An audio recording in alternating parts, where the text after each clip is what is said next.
We are still in the KUZARI on page 307. We are in the middle of the Shmona Esrei, doing some iyun tefillah, trying to unpack and analyze some of the things that we say during the davening. Our exercise last week, when we discussed the bracha of Ilamal Shinim, I thought was a very important exercise because it helps us to try and understand whom exactly we're pointing a finger to when we ask God to bring a judgment against the wicked people. Who are we really referring to? And we didn't come up necessarily with a fully definitive answer. We know that in the first century of the Common Era, the enemies of the Jewish people that were internal to us were much more easily identified. Today, those internal enemies are a little bit more elusive in trying to identify. But like we said, they exist in every generation, whether it's the BDSers or people who are trying to subvert Judaism for their own selfish purposes.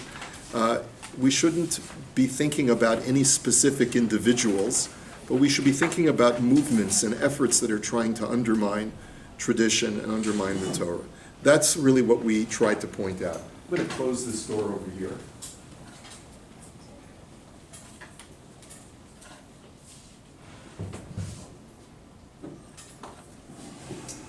And our exercise, I think you can leave that one open, I think. Maybe that's probably a good idea. So I think that, what we're going to talk about today is the next bracha in the Shmona Esrei, bracha number 13, which is Al HaTzadikim. Now it's interesting, it's almost like a contrast, right? First, the previous bracha was all about the bad guys, and now we have a bracha for the good guys, for the good people, the righteous.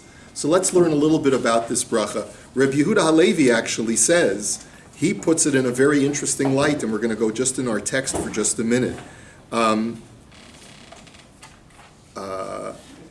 Next in Birkas Haminim, he prays that wicked elements and wanton sinners should be eliminated. He then prays for protection for the pure elite within Israel, but the blessing for the righteous and saintly. It's interesting, in the Hebrew, he says, V'achar kach yitpalel leva'er hasigim. He prays for the removal of the dross, for the removal of the impurities within the Jewish people, and then he prays for the protection for the pure elite. In other words, when the analogy that he's giving, and I guess the translation lost a little bit of that, my fault, the analogy that he gives is the purification of metal. You have silver ore, and you want to extract the silver and discard the dross. And so that's the process of purification. That's the bracha of Ilamal Shinim. Remove the dross from among the Jewish people. The next bracha is, now that we have the pure, precious metal of the Jewish people, preserve that purity. Okay? So that's the way Reb Yehuda Halevi describes the process of going from Ilamal Shinim to Al HaTzadikim. Okay? So now let's look at some of the sources that we have that discuss this particular bracha. The Dharr, who's the classic comment precursor to the Shulchan Aruch, says, Kilalat Hamal Shinim, this 12th bracha is the curse against the slanderers. The Kavu'uha Acharei HaMishpat. The reason why the rabbis fixed this bracha after the blessing of restoring our judges and justice, Shekivens Shenasa Mishpat Kalu Hamal Shinim, because once our judges have been restored, they will be able to help us uproot all of the bad guys from our society. V'kolel hazedim imahem ki dichtiv v'shiber poshim v'chatim yachdav ve'ozvei Hashem yikalu. And basically all sinners are included in that bracha, as it says that, when the Messianic age comes, all the bad people will be wiped out.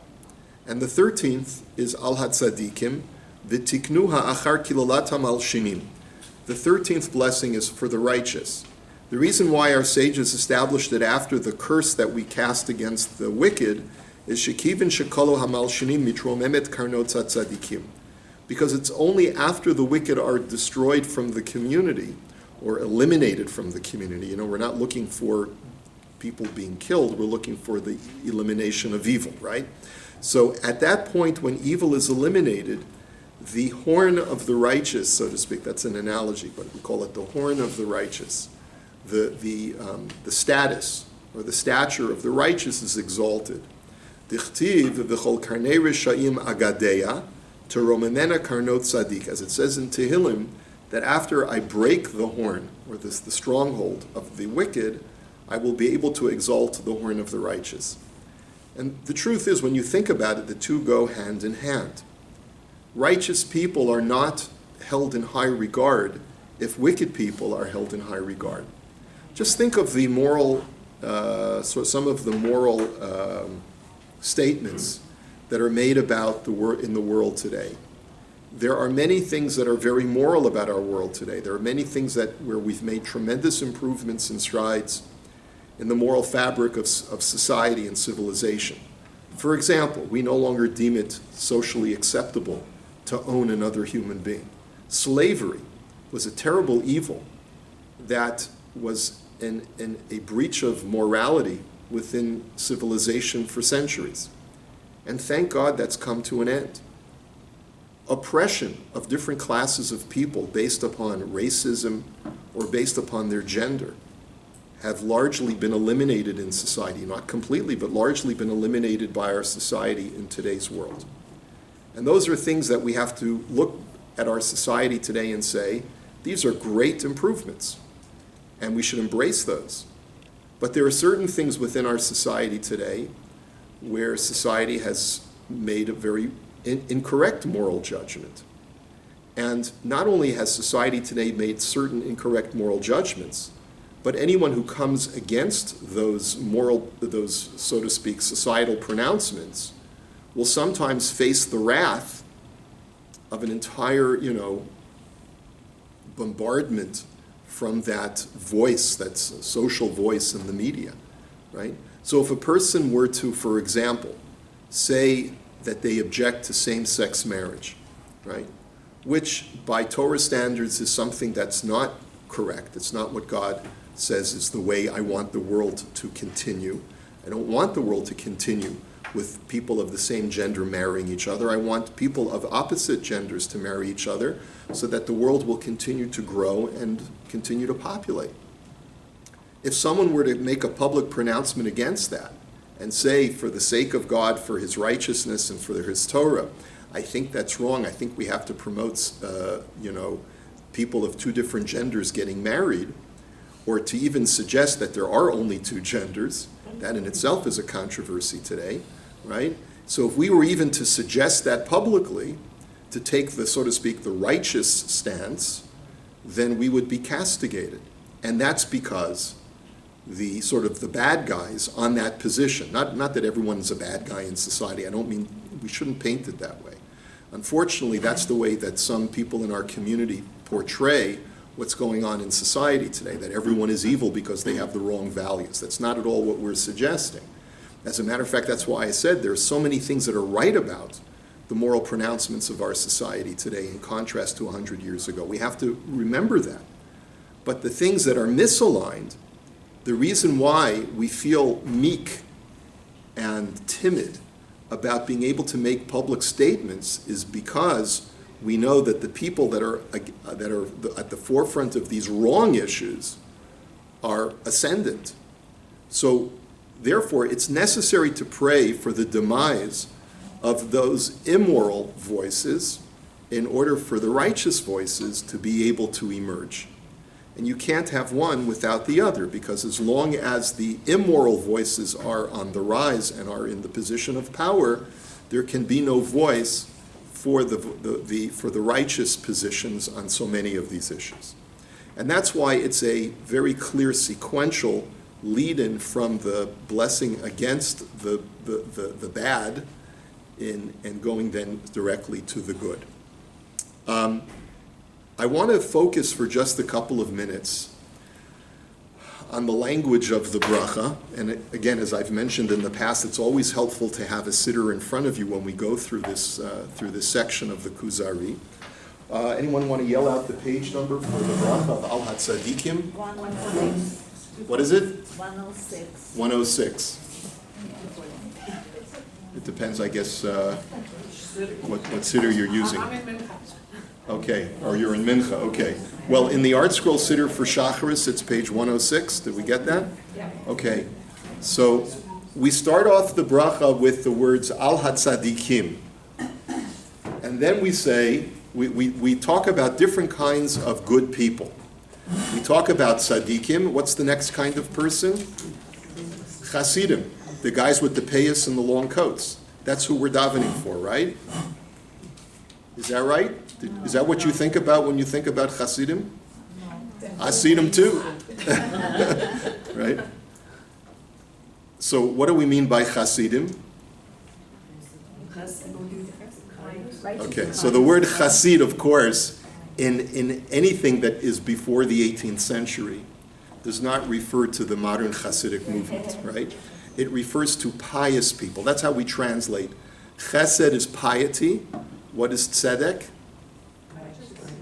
Righteousness or justice. What's the difference between a tzaddik and a chasid? Can anyone tell me the definition of between a tzaddik and a chasid? We'll get to that in just a minute. Okay, let's go on to the next one. What's the next kind of person that's described in this bracha?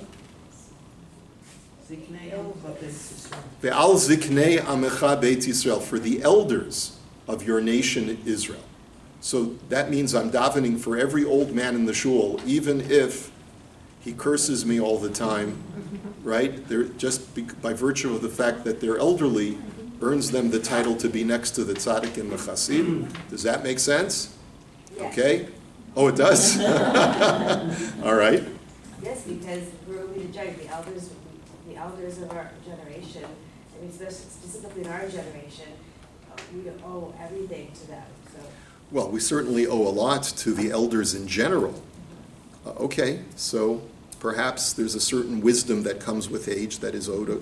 That's why the Torah says that you have to v'hadarta p'nei zaken, you have to show respect to the face of an elder. Although the word elder usually means a learned elder. That's usually what it means. We'll get some clarity on that as well.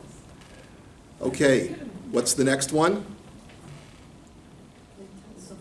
Ve'al pleitat sofreihem, the remnant of their scribes. That also has to be explained. Next one on the list, Gerei HaTzedek, righteous converts. So one of the people that we're praying for are the righteous converts in our community. And then finally, what's the last category? Aleinu. Who's that? Us. I'm not a righteous person. I'm not a chassid. I'm not an elder. I'm not a scribe. I'm not a righteous convert. Okay, I'm whatever's left. Okay, so that's the category that I fall into, right? So I'm davening, right? Ye'emunah rachamecha Hashem Elokeinu, v'tein sachar tov l'chol abotechim b'shimcha be'emet. Right? May your mercy be aroused. Give a goodly portion to those who truly trust in your name. V'sim chalkeinu yimahem le'olam v'lo nevosh. Place our portion with them. In other words, we acknowledge we haven't risen to the level of the people on this list, but we're shtupping ourselves in because we hope that some of that will rub off on us. Right? Let us share some of the reward with those really, really righteous people in our society. V'lo nevosh le'olam va'ed. Let us never be embarrassed. How does the bracha continue? Ki v'cha batachnu, because we place our trust in you. In other words, even if we haven't risen to the level of all of these other righteous people, we still trust in you, Hashem.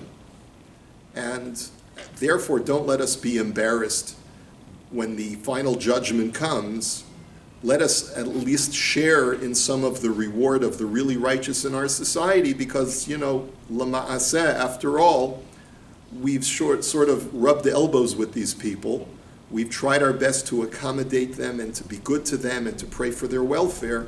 So let us share in some of their reward. Even if I personally can't rise to that level of righteousness, let me at least share in some of the reward of those people that I fully support and I wish I could be like them. That's sort of the theme of the bracha, right? So now let's go back and break it down a little bit. First of all, it's important to know that halachically there is a very clear definition between a tzaddik and a chassid.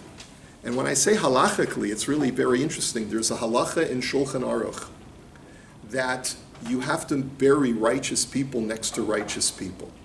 When people die and you want to know where to bury them in the cemetery, you're not allowed to bury a bad person next to a good person. And the Shulchan Aruch goes even, right? And the reason is because there's like Kabbalistic emanations, mystical emanations that come down even to the body of the righteous, and there can be interference. When a bad person is buried next to the tzaddik, you don't want to get any bad influence from the tzaddik by being buried next to the bad person. That's the idea. The Shulchan Aruch says something very interesting. Ein kovrin rasha eitzel tzaddik. It's in source number 2. You should not bury a wicked person next to a righteous person. Afilu rasha chamur eitzel rasha kal. And you shouldn't even bury two bad people next to each other if one is only mildly bad and one is seriously bad. So like one guy was Mechalel Shabbos, but he was a member of his Orthodox shul and he was very generous and so forth. And the other guy was a polygamist and he didn't give his wife a get, made her an aguna and was embezzling from his company, right? Even those two people should not be buried next to each other. Okay? V'chein ein kovrim tzadik v'kasher u'beinoni eitzel chasid muflag. And similarly, even good people should not be buried next to a chasid muflag, a distinguished chasid. So based on this definition, a tzaddik is secondary to a chasid. A tzaddik is someone, and this is the way the commentaries explain. And the Bach actually in Yoredeya, in his commentary to the Torah, actually says, tzaddik hainu shemekayim et haTorah kidina. That a tzaddik is someone who fulfills the Torah to the letter of the law. He is a completely halachic Jew and is meticulous in his observance. But that's not a chassid, that's a tzaddik. From the word tzedek, justice. He does everything absolutely correct and just. Okay, that's what the word tzaddik or tzedek means. And tzedakah, by the way, is not an act of piety or kindness. It is doing that which is just to help another member of your community. Okay? So what is a chassid? What is a chassid? Dahainu shemekadesh atzmo b'mutar lo. That he sanctifies himself to do even more than what is required. That's what a chassid is, right? That's what piety means. In other words, a pious individual is someone who not only observes the letter of the law, but goes beyond. So he goes to mikveh every day, let's say, when he's not required to, or he takes on additional stringencies upon his life, or instead of davening the requisite amount of tefillah every day, he spends an extra half hour after his davening in meditation and extra prayers. That's what a chassid is. He does above and beyond the letter of the law. Now, that's one way of explaining al hatzadikim ve'al hachasidim. But strangely enough, the Abu Darham has the opposite way of explaining what the difference between a tzaddik and a chassid. And he actually says, even though we identified, I think, at least 6 different categories of people in this bracha, or 7, I think. What is it? Tzaddikim, chasidim, zikenim.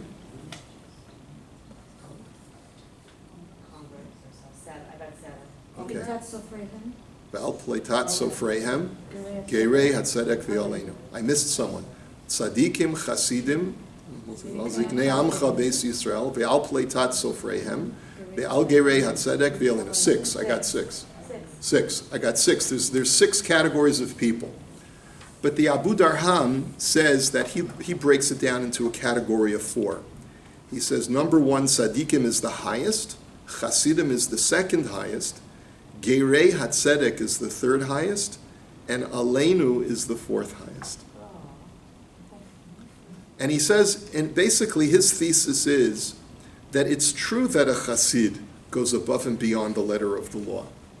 But he notes something very interesting. He says that King David in the Psalms called himself a chassid. He says, Shamra nafshi ki chassid ani. Protect me, God, because I am a pious one. Now, it wouldn't be appropriate for King David to boast about the fact that he's a chassid. That's the thesis of the Abu Darham. Abu Darham from the 15th century. Okay? And therefore, his conclusion is that you want to know why a person goes above and beyond the letter of the law? Because they have a past that is checkered. They have an errant past. And in order to compensate for their past, which they know really they trespassed against certain things, so what do these people do? They go above and beyond in order to protect themselves from ever falling down to the abyss that they once were at. That's why a person goes above and beyond the letter of the law quite often. Not all the time, but that's the type of chassid that we're referring to over here. And, by analogy, okay, an alcoholic is a chassid when he's in recovery. Because why? Will not touch a drop of wine or alcohol. They say, oh, he's so pious. I have a l'chaim once in a while, but he goes above and beyond the letter of law, will not touch a drop. But why is he not touching a drop? Because he knows that he could relapse so quickly. Or the person who, I have tremendous admiration for thin people who eat dessert. Because thin people who eat dessert have demonstrated that they have self-control. Because either they have really weird metabolism, or they vomit when no one's looking, or they really have tremendous self-control. Because what they can do is they can eat in moderation, they can have dessert, and still stay on a regimented diet without having to actually go on a diet. Right? So those are the people that are the tzaddikim. The chassid is, I'm sorry, it's during the week, I only save dessert for Shabbos, or I'm not going to, I don't have any sugar, or whatever it is, right? So those people may be chassidim, may be saintly, because they're not touching sugar during the week, but if you didn't overeat at all, you wouldn't need to restrict yourself and not touch sugar. You understand the point? Does that resonate with you? So that's the Abu Darham's point. He says the highest level is the tzaddik, the second level is the chassid, and Geirei HaTzedek are the righteous converts. And he says that even if they don't reach the level of the tzaddik and the chassid, they still deserve to be held in higher regard than the rest of the Jewish population. And the reason is because they've made this commitment to convert to Judaism. Hashem loves converts. He commands us to love converts. And therefore we have to place them higher than ourselves. And that's why it says, Ve'al Geirei HaTzedek, and then only afterwards, Ve'aleinu, and for the rest of us. We place the righteous convert above the level of the rest of the Jewish people. And that's an important thing to keep in mind when you're saying this bracha. Because all too often, we tend to do just the opposite, and that's unfortunate. We discriminate against people who are converts, and that's wrong. So just think about this bracha, and you'll realize how wrong that is. But what's the definition of sincere convert? A person who really is committed to doing all of the mitzvot, not for any ulterior motive except for wanting to be part of God's people. That's a sincere convert. Rare. Yeah, what's that? It's very rare that someone Really? without any ulterior motives converts. Well, the question is, what do you call ulterior? What is ulterior?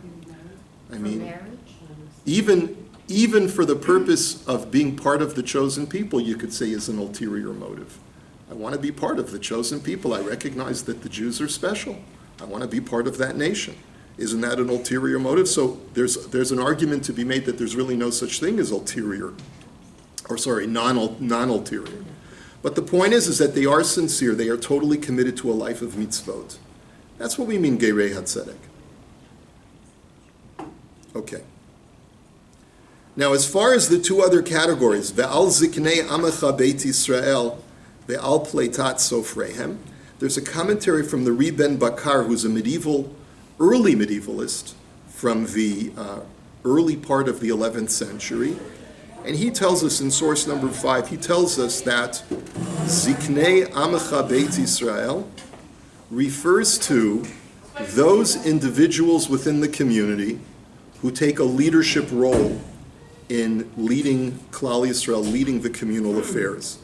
And he says that it refers to, he says, Elu otam hamitmanim al hatzibur. He says, these are the people who are appointed over the community, o lihit palel, o lihiot dayan, o gabai, to either lead the davening, or to be a judge, or to be a gabai for tzedakah, or a gabai for some other function in the shul or in the community. These are the people that you refer to when you say Va'al Ziknei Amecha Beit Yisrael. These are the people who voluntarily assume a role of leadership. Even a sisterhood president is in the category of Va'al Ziknei Amecha Beit Yisrael, because they have voluntarily taken a role that usually is thankless and doesn't really win you that many new friends. But they take upon that role because they know that it's a privilege to serve the Jewish community. Okay? And then finally he says, Ve'al pleitat sofreihem heim chachmei Yisrael. This refers to Torah scholars. Why are they called pleitat sofreihem? He says the word pleitat means that they're a remnant because of their weakness.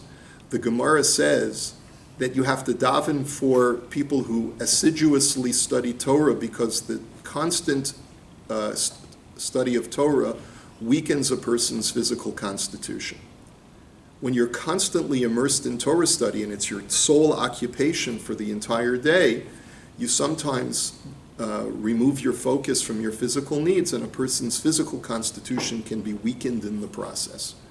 And that actually is literally true. You know, that people don't pay enough attention to their physical welfare when they're focused exclusively on Torah study, when they're doing it right. And therefore they deserve extra tefillah, that Hashem should watch over them and protect them. And that's what you have in mind when you say Va'al pleitat sofreihem. People whose Torasam umnasam, their sole occupation throughout the day is Torah study. And therefore we're really praying for the guys that are sitting and learning in Kollel, that Hashem should watch over them, keep them safe. They serve a vital function for the Jewish people, and God should watch over them and keep them well. And then finally, what I wanted to discuss with you today is the last part of the bracha, where we say, God, may your mercy be aroused to give a goodly portion, a goodly reward to all of the people that we've mentioned, and remember us as well. V'lo nevosh ki v'cha batachnu. Let us not be ashamed. Where else do we daven in our prayers on a daily basis that we should not be ashamed? That's right, in benching. I was thinking about another part of the davening in Shacharis itself. But you're right, benching is also a part, is where we say V'lo I nevosh. think in the tefillah after lighting candles, it's also, there's a... Is it there? See, I wouldn't know that. Okay? Before the Shema. Before the Shema, Ahava Rabbah, or Ahavat Olam, according to some Sidurim. What does it say over there? Anyone want to find it for me?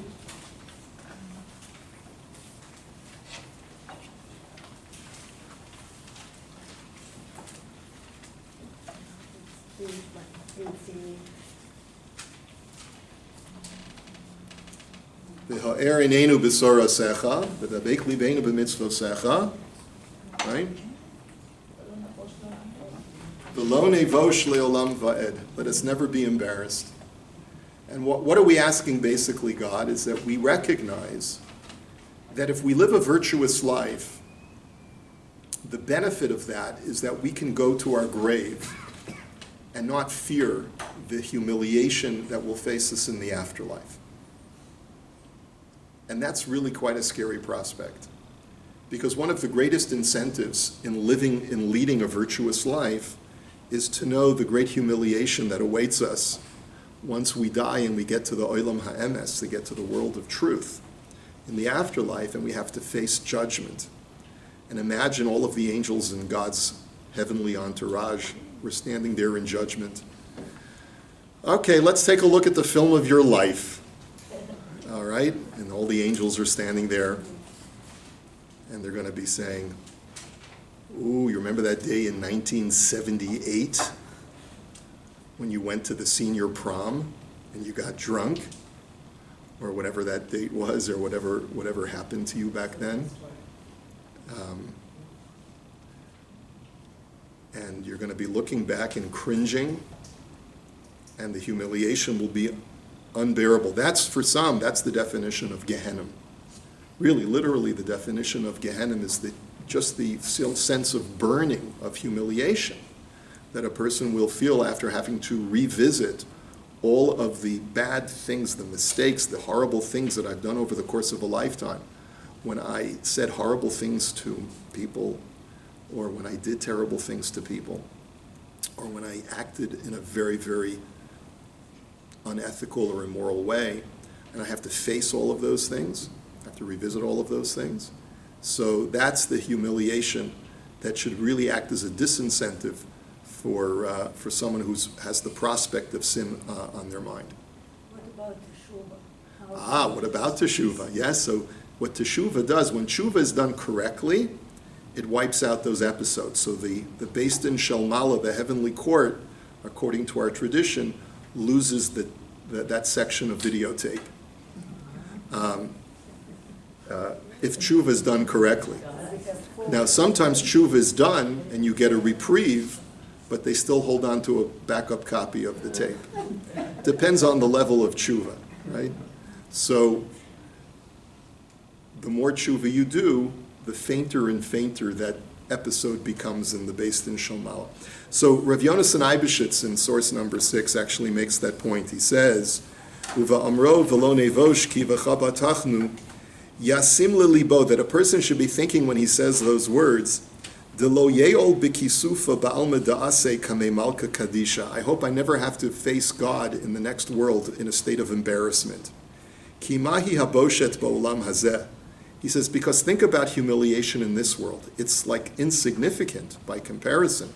Because lifnei hu mitbayesh, lifnei ben adam chatzir yinatein hevel u'ut ruach.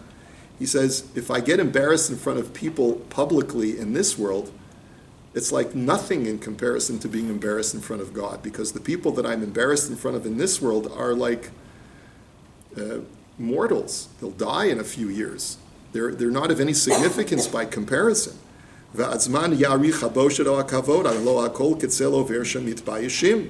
He says, because after all, embarrassment only lasts temporarily in this world.